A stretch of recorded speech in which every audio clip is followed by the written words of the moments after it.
Bom dia, amados irmãos e irmãs. Hoje é terça-feira, dia 11 de março. Estamos na primeira semana da Quaresma, tempo de penitência, tempo de conversão, tempo dos exercícios quaresmais, jejum, a esmola e a oração.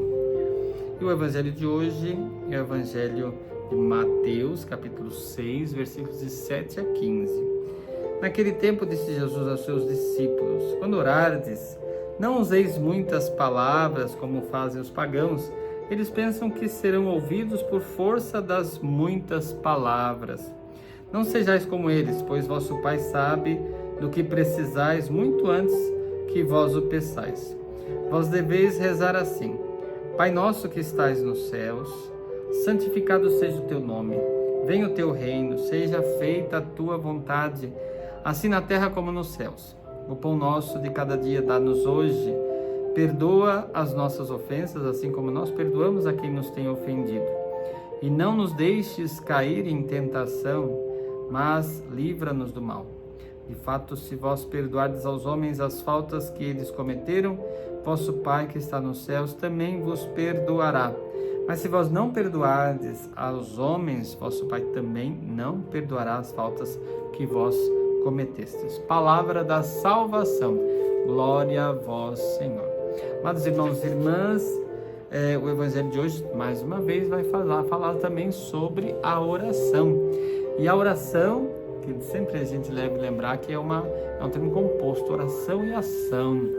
Ação são as obras que fazem com que a fé ela tenha obras, porque a fé sem obras é morta. Então a oração sempre deve trazer, em seu bojo uma ação, um testemunho.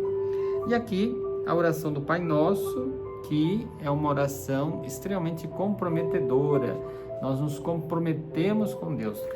Logo no início, quando nós chamamos Deus de Pai, Pai Nosso que estás nos céus. Então, quando chamamos Deus de Pai, sempre devemos lembrar que nós somos todos irmãos.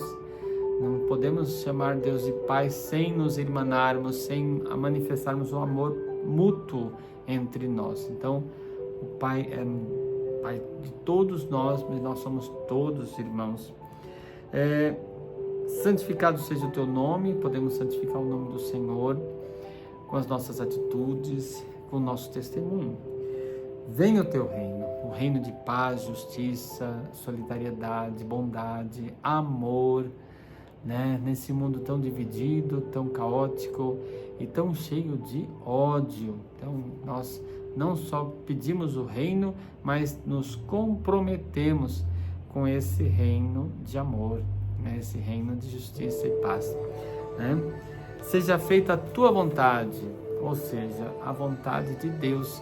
Às vezes a gente nem sempre lembra que a gente está colocando nas mãos de Deus a nossa vida, e mesmo as nossas dificuldades, problemas, mas sempre colocando: seja feita a vossa vontade, assim na terra como no céu. Mesmo que essa vontade não pareça compatível com a nossa, devemos nos colocar diante de Deus, nos entregar a Deus para que seja feita na nossa vida e que a gente entenda qual é a vontade de Deus na nossa vida. Depois, o pão nosso. O compromisso da partilha do pão de cada dia, para que quando a gente reze, o pão nosso de cada dia nos dai hoje, haja pão em todas as mesas, principalmente dos mais empobrecidos. E por fim, não nos deixes cair em tentação, mas livrai-nos do mal. Ou seja, a oração nos aproxima de Deus, nos afasta da tentação e do pecado e nos livra do mal. Então que nós tenhamos sempre essa compreensão desse poder da oração. E a oração do Pai Nosso como sendo essa grande oração de compromisso com Deus e com os nossos irmãos. Louvado seja nosso Senhor Jesus Cristo, para sempre seja louvado. O Senhor esteja convosco, Ele está no meio de nós. Que a bênção de Deus Todo-Poderoso, Pai, Filho e Espírito Santo desça sobre vós e permaneça para sempre. Abençoado dia para todos vocês.